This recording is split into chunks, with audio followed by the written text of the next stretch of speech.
I never wanted the farm. When Uncle Harold died and left me his 100 acres in rural Nebraska, I was a city accountant with soft hands and a mortgage that kept me awake at night. The divorce had cleaned out my savings, and my cramped Chicago apartment felt more like a prison cell with each passing month. But the will was ironclad, and desperation has a way of making even the most unlikely options seem reasonable. The farmhouse was a monument to decades of neglect.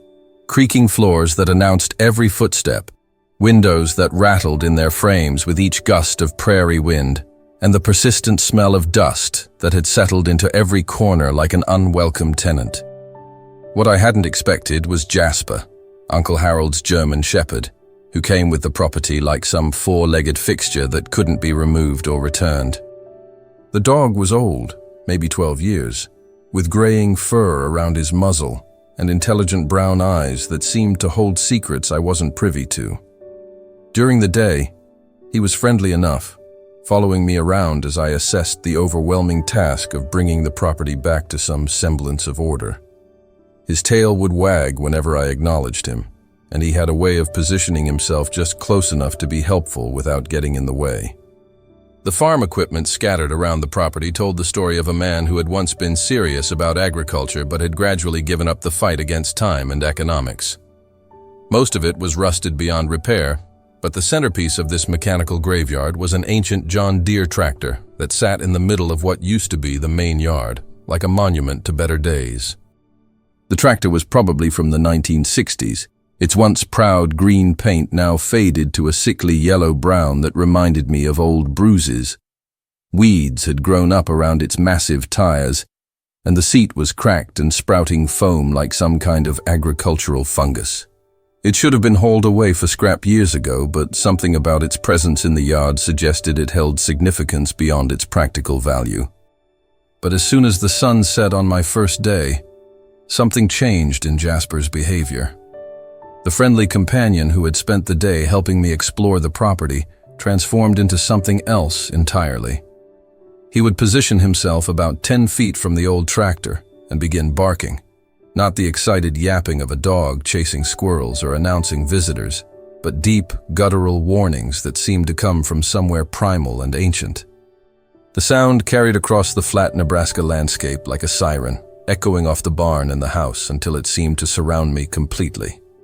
I tried bringing Jasper inside, thinking maybe he was just adjusting to having a new person around, but he would pace by the windows, whimpering and scratching at the glass until I let him out. Then, he'd return immediately to his post by the tractor and resume his vigil, as if something terrible would happen if he abandoned his watch. By the third night, I had to admit that whatever was driving Jasper's behavior, it wasn't going away on its own. By the end of my second week, I had documented Jasper's behavior with the methodical precision that had made me successful as an accountant.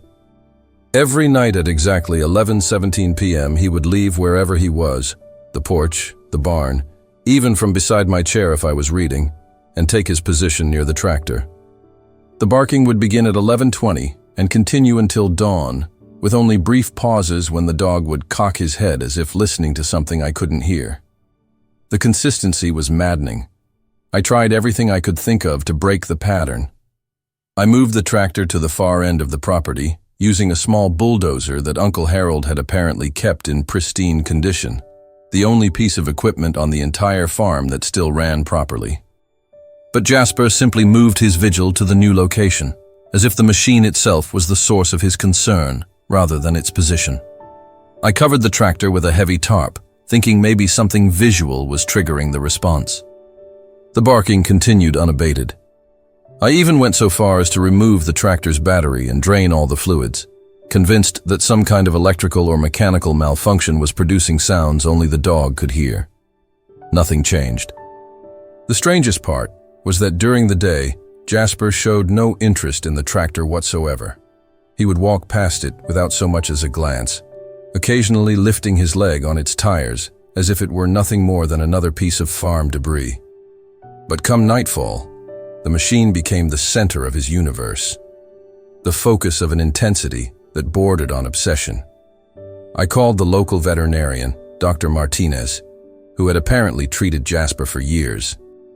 She was a no-nonsense woman in her 50s who had the weathered look of someone who had seen everything rural veterinary practice could throw at her. "Harold mentioned the barking," she told me over the phone, her voice carrying the slight accent that marked her as a long-time resident of the area. "Started about 6 months before he passed. He was convinced something was wrong with the dog. Brought him in for every test I could think of. Blood work, neurological exams, even had me check his hearing. Jasper's healthy as a horse, just obsessed." "Did my uncle say anything else about it? Any theories about what might be causing it?" "Only that he'd started sleeping with earplugs and had gotten used to it. Harold was a practical man, figured if the dog wasn't hurting anything, best to let sleeping dogs lie, so to speak. But between you and me, I think it was wearing on him more than he let on. He looked tired all the time those last few months." After hanging up, I found myself staring out the kitchen window at the tractor, trying to see it through Jasper's eyes. In the fading light of evening, shadows pooled around its base and collected in the spaces between its components, creating the illusion of depth and movement where there should have been only static metal. But it was just an illusion. It had to be.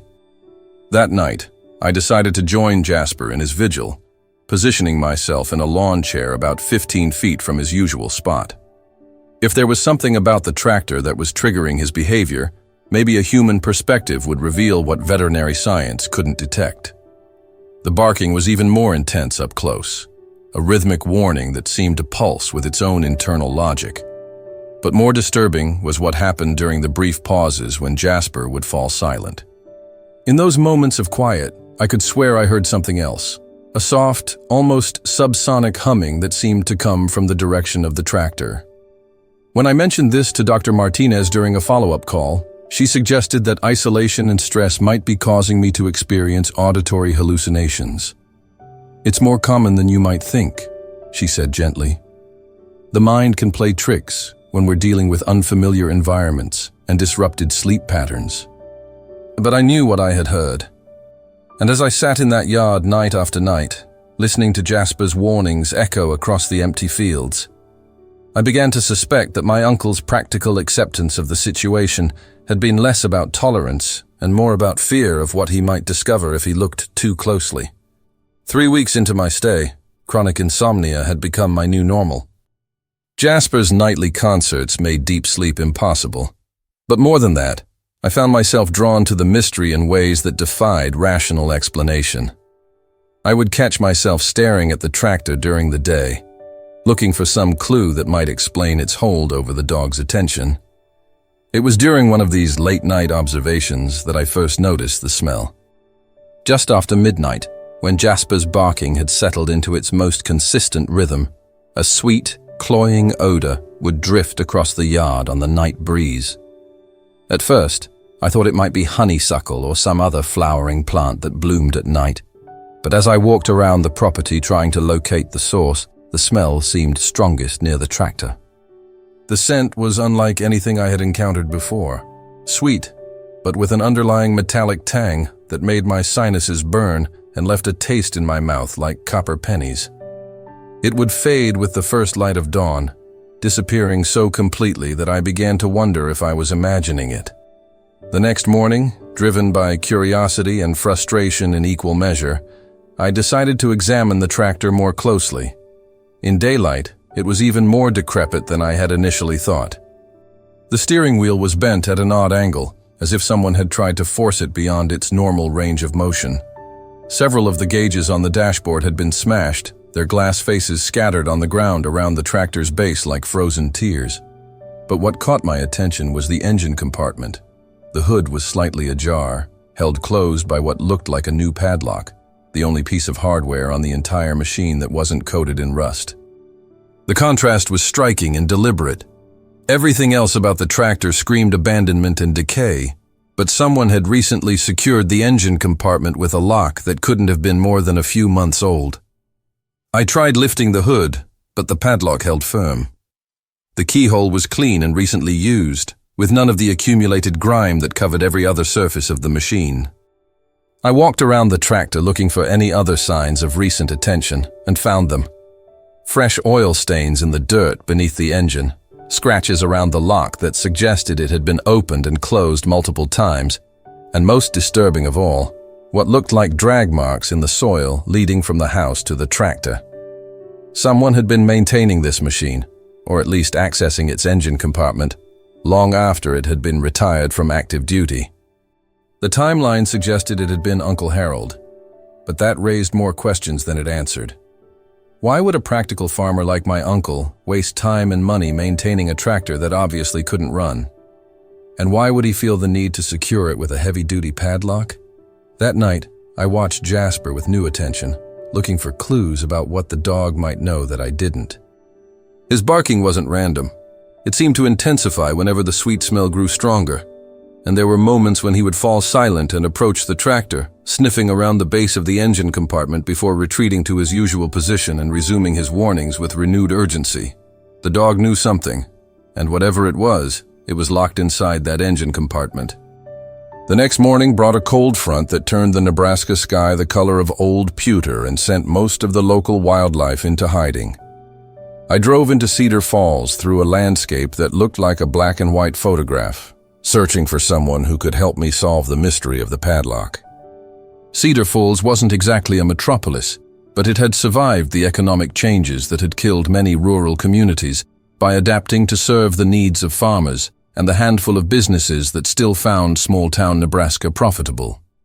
The main street was lined with practical establishments, a hardware store, a diner that had probably been serving the same menu since the 1950s, a post office, and fortunately for my purposes, a locksmith who operated out of the back of the hardware store.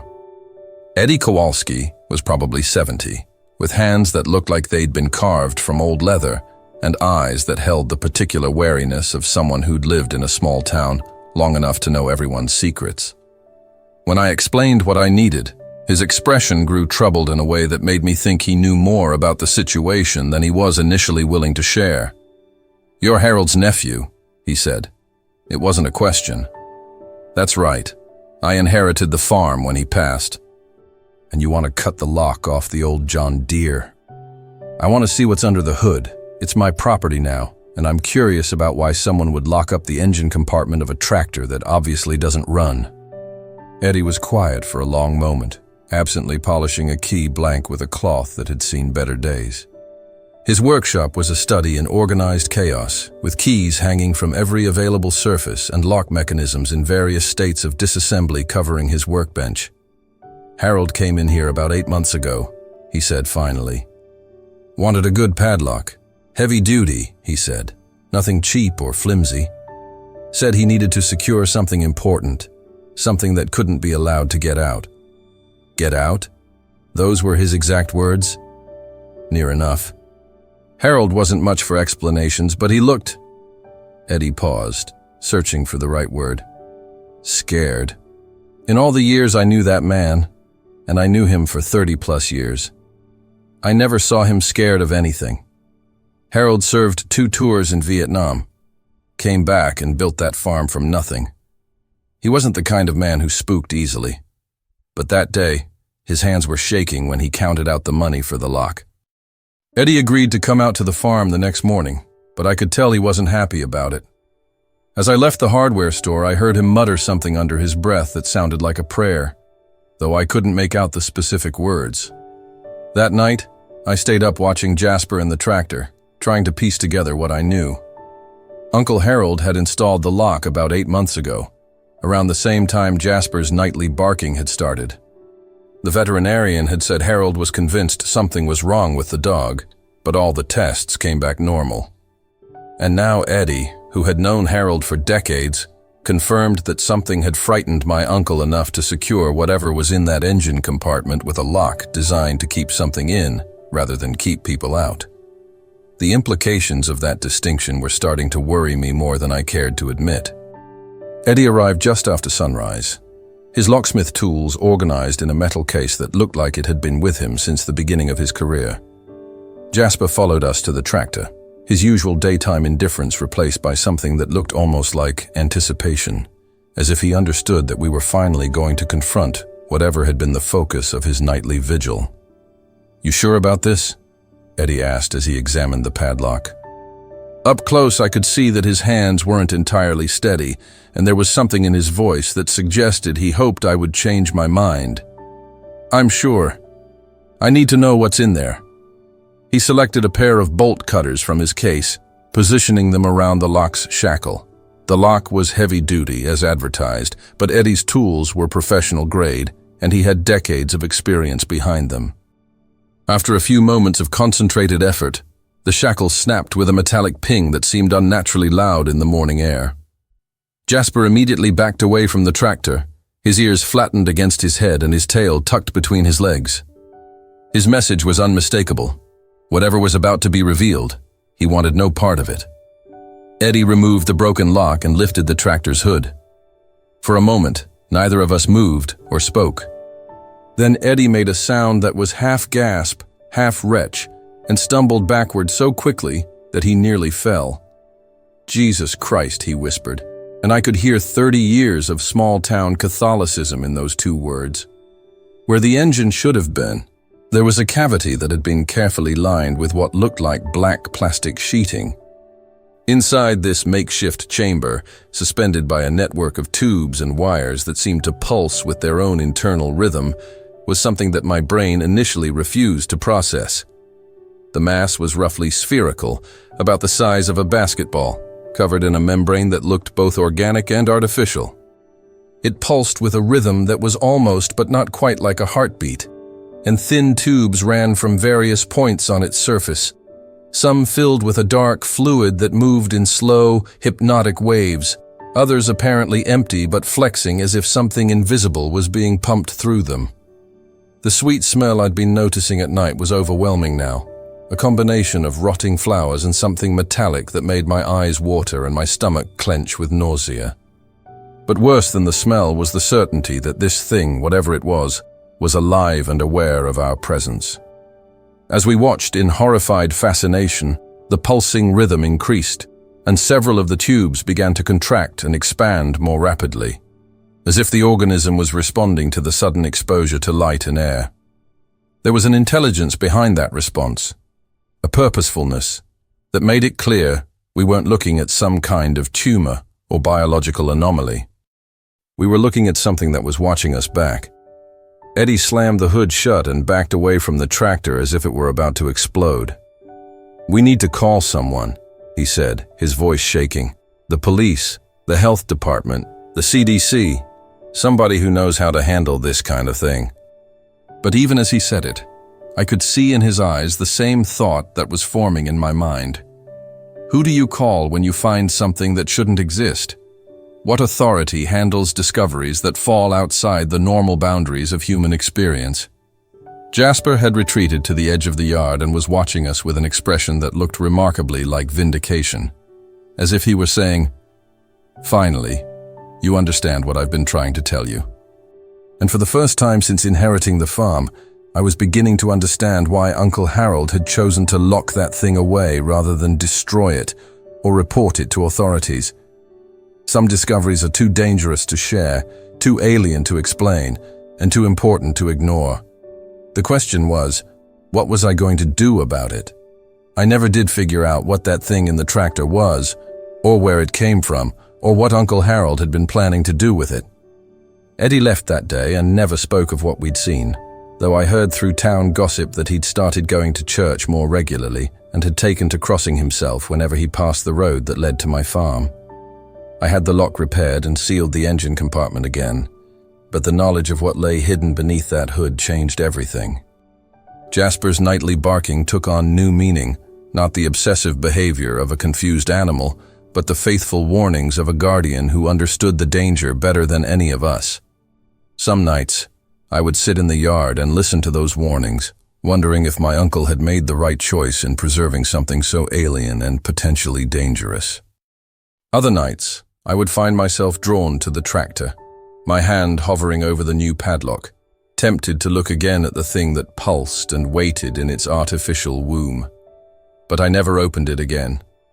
Some knowledge comes with a price, and some mysteries are better left unsolved. Whatever Uncle Harold had discovered in his field that day, whatever bargain he'd made with the unknown, I chose to honor his decision to keep it contained. The farm was sold 6 months later to a developer who planned to build a housing subdivision on the land. I made sure the tractor was hauled away to a scrapyard before the bulldozers arrived, though I never followed up to confirm it had actually been destroyed. Sometimes late at night in my new apartment back in Chicago, I wonder if I made the right choice. I wonder if somewhere in Nebraska, in a landfill or salvage yard, something alien and patient is still waiting for its chance to emerge into our world. And sometimes, when the wind is just right and the city is quiet enough, I swear I can still hear Jasper barking his warnings across the distance and the years, reminding me that some dogs bark not because they want attention, but because they're trying to save us from something we're not ready to understand. Thank you for listening to this story of mysteries buried in plain sight and the weight of terrible knowledge. I'd love to know where in the world you're hearing this tale. Please share in the comments below what corner of the globe you're listening from. Are you in a bustling city where such rural mysteries seem impossible, or perhaps in a quiet farming community where you understand how easily the extraordinary can hide among the ordinary? And if you enjoyed this journey into the unknown that lurks in familiar places, please consider subscribing to the channel. There are more stories waiting to be told, more mysteries that hide in the shadows of our everyday world, and more reminders that sometimes the most terrifying discoveries are the ones we make in our own backyard. Until next time, remember, when something barks a warning in the night, maybe we should listen. Sweet dreams, and thank you for joining me in the darkness.